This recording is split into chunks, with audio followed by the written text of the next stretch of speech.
and welcome to another episode of Ask Tom. And today I've got a killer question from a gentleman named David Pitts. So let's find out what David has to ask. Hi, Tom. David Pitts here. I'm a ventriloquist from San Antonio, Texas. We've talked a few times. I do have a question for you. I perform pretty much every week at a open mic comedy here in San Antonio, and I'm wondering if you do, and if so, if you have any tips or tricks for making better use of your time at open mic, any writing or performance tips that help you to, like not just be spinning your wheels, but, actually be developing usable material for your act.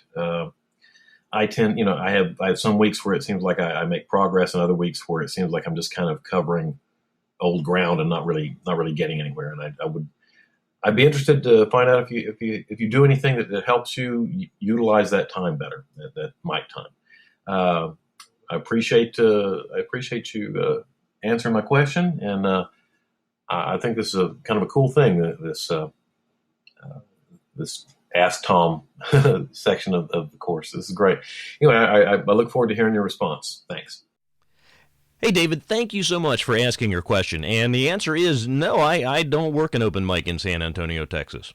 In fact, no, just a little joke there. And yeah, it's not that funny. That's why I probably should start working open mics.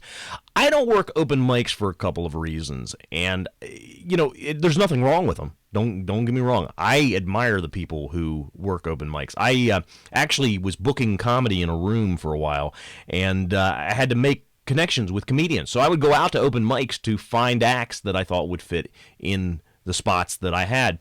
And I thought, wow, this is a great way to make some connections and get other people work. It didn't turn out quite like I was hoping it would, but I'll tell you something. I saw a lot of open mics, and at open mics, you've only got a short set period on stage. I think, most of them are running like about 5 minutes. Some of the guys ran over, and you'd have a guy in the back of the room going, cut, or shining the flashlight in their eyes, trying to shut those people up. But the reason I don't do them is, number one, I feel like as a professional, if I walk on stage, I want to get paid. I don't want to have somebody come to an open mic and see something that, is maybe not quite ready and think that's indicative of my act. Not saying that would happen to you. The other thing is that, I work for a corporate crowd. Sometimes I do families, and sometimes I do children's shows.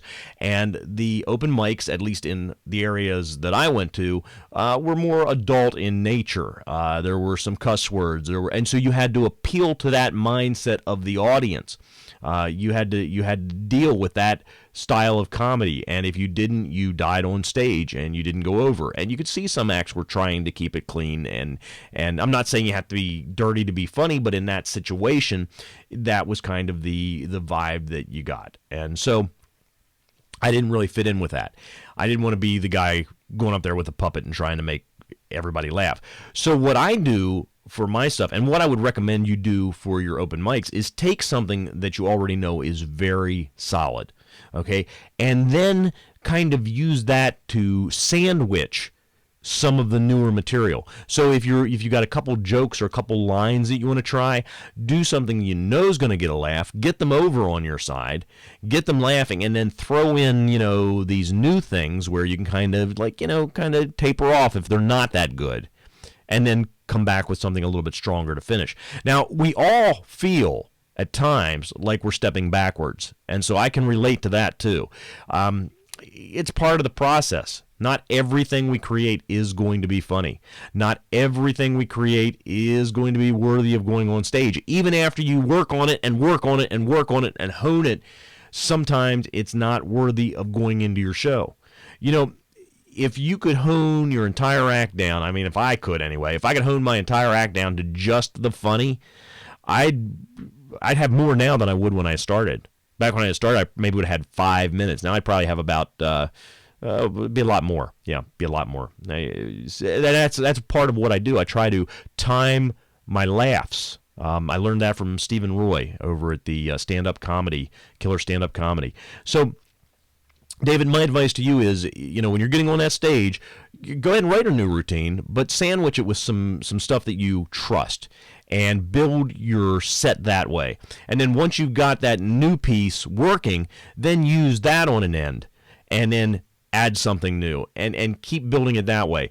It takes stage time to get really, really good and to get comfortable with material in front of an audience.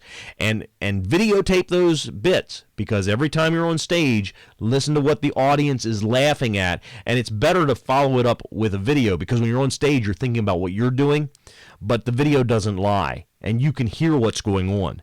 And if they're talking in the background and they're not paying attention to you, the material's not good enough, or the presentation wasn't good enough, and you need to figure out what was going on that you weren't getting their attention. And if they're laughing, keep that stuff in and try it out on another audience and then another audience until you're sure that that's going to get constant reactions, and that's something you want in your show.